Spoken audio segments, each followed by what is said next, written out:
you like to talk about the emergency period in India and your role during that period? Well, I think when I was at Harvard, JP had come, and I'm talking of 1968, and hardly anybody recognized the JP. It's very sad how India people forget so quickly. The man was a great freedom fighter who gave up being deputy prime minister to Jawaharlal Nehru and sacrificed his life for Sarvodaya, which is a very hard. But he made me spend about 6 months in Sarvodaya. I did, and I told him that in India nothing works without politics. Even social work, you need politics. He was angry with me for some time for suggesting that, because it means a negation of his life. But somehow in 72, when he was recovering from a heart attack, he suddenly called me to a resort near Bangalore called Tippanagudahalli. And all his colleagues were there, and he said, "You told me this in 1969. You tell these people what you told me." So I told them, and all those people pounced on me, saying, "You're immature, you're Americanized, this, that." No. He said, "No, he's right." The basic thesis was that JP continue Sarvodaya, but he must do politics without holding posts. Mahatma Gandhi did it, Lord Krishna did it. That's the kind of politics you have to do. So he said then, okay, I will enter, and that's how the JP movement started. So the JP movement suddenly caught fire. Like today, this 2G has caught fire in the country. It requires usually somebody who has an impeccable record tested over time. And this time when I come in, they know that I have many minus points, but one thing is that I am not viable. And that there's nothing against me. If there was something against me, by now there were piled cases on me and sent me to jail. With 10%, they would have added 90% and made it look 100% real. So there's this confidence when I went to court that, I am serious about it. And that's why I've come. And the same thing with JP was a hallowed name, forgotten but hallowed name. And suddenly it all erupted. And Mrs. Gandhi became nervous. She tried to malign him, call him CIA agent, this, that, all that. But in the end, she lost the election. And that's how the emergency was declared. Basically, it was an excuse. But I decided that I would not go to jail. And I went underground.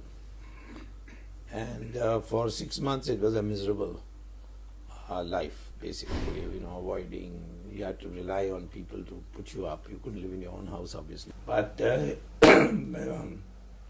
because my family circumstances were such that I had enormous contacts in the bureaucracy. My father was a secretary level appointee, and my father-in-law was ICS, and so when I went to all the elite schools, so I knew everybody.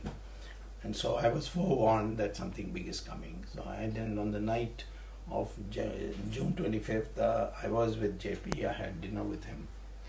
And I told him this is coming. He couldn't believe it. He said, "No, she would dare do it."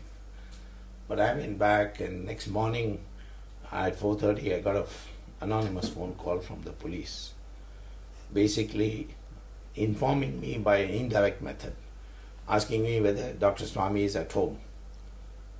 So I said, "Who's this at 4:30? He said, "We are from the police and we are just trying to trace him."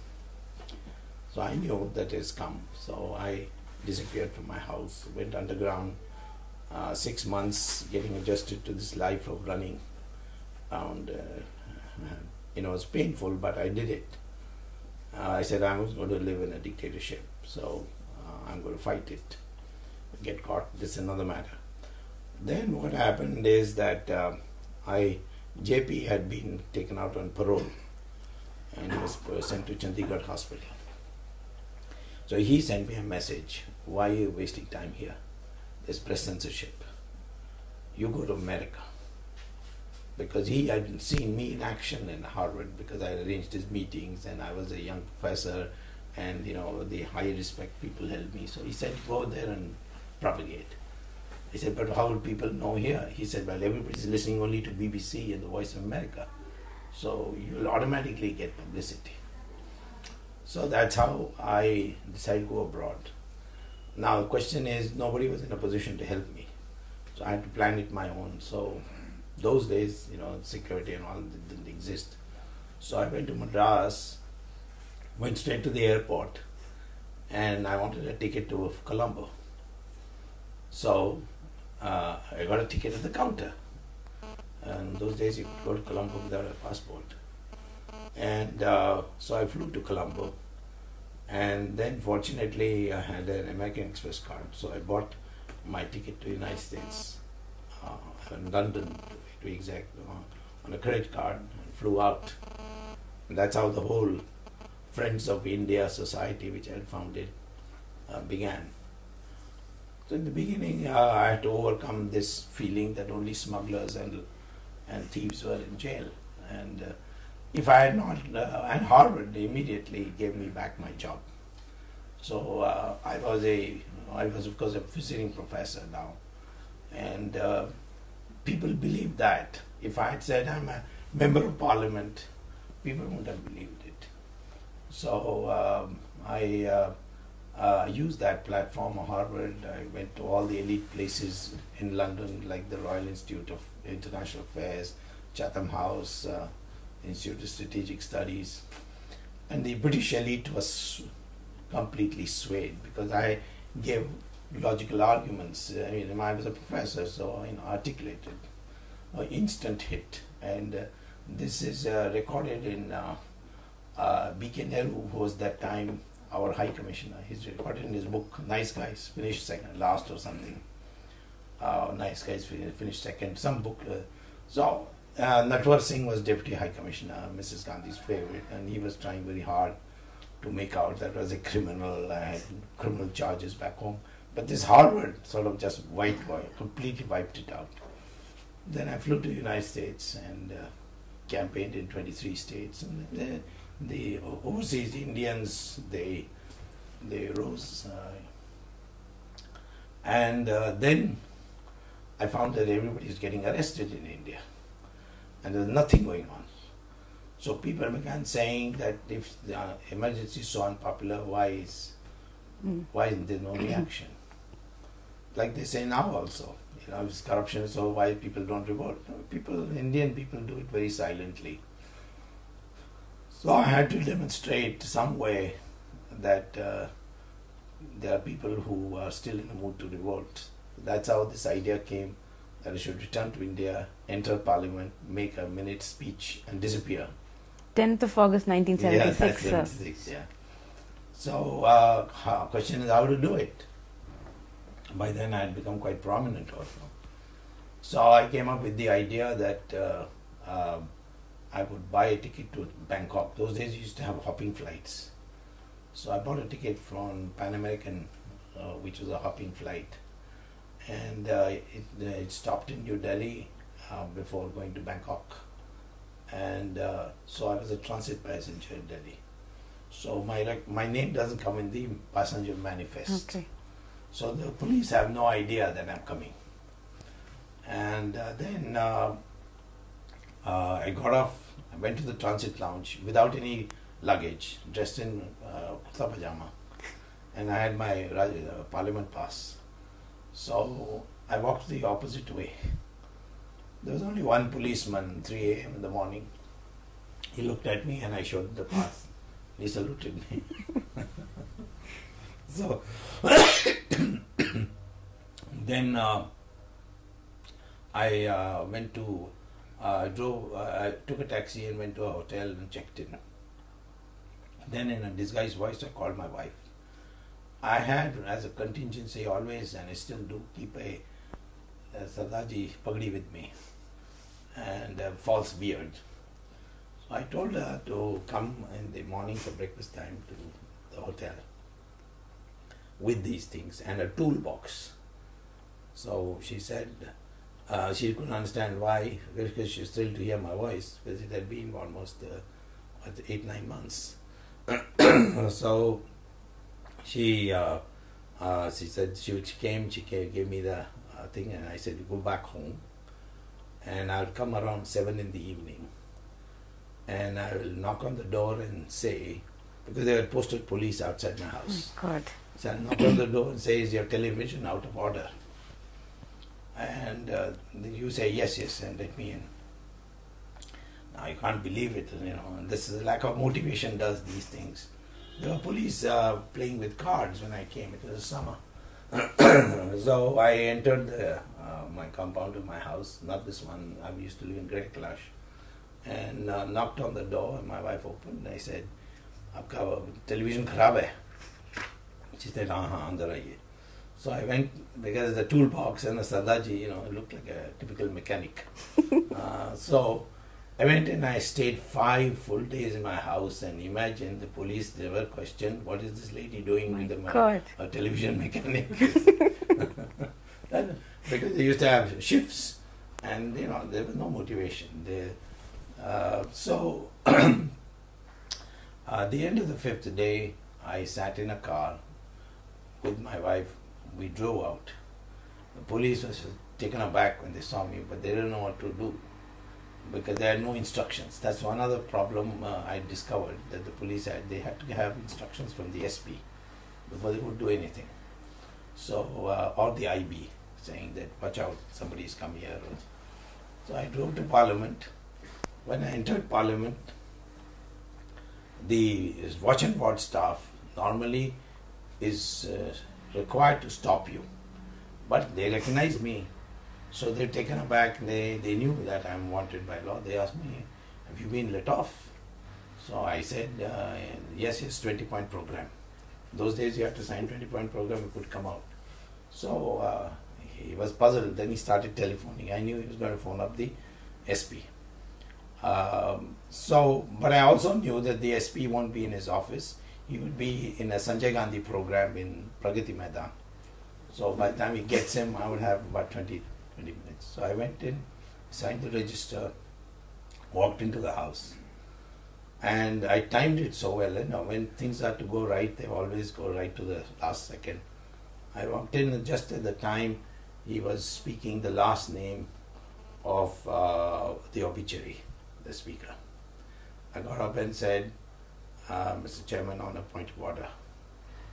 Everybody shocked, looking at me, Bansi Lal, Om Mehta, all these. Mrs. Gandhi wasn't there at that time. So they all looked, and they, I think, were thinking that I was coming here to do some, violent, maybe throw a bomb or something, I don't know. And of course, the foreign press had been tipped off that I was going to do this. So, and I must say, they kept the secret. They all turned up in the press gallery. And the speaker said, no. So I said, then I'm walking out. I said, point of order, you are speaking, on obituary. Democracy has also died. So kindly include that also in the list of, in the obituary list. So he said, no, there's no point of order. So I said, then I'm walking out. And then he said, everybody will stand for 2 minutes silence. So they lost 2 minutes standing in silence. Now, if they had a presence of mind, they would have said to the watch and ward staff, arrest that man and hand him over to the police. But they were all flabbergasted, you see. They didn't know what to do. And Mrs. Gandhi took them all to task for that later. And then I came out. I sat in my car. Meantime, I had left. My wife said, go to Birla Mandir.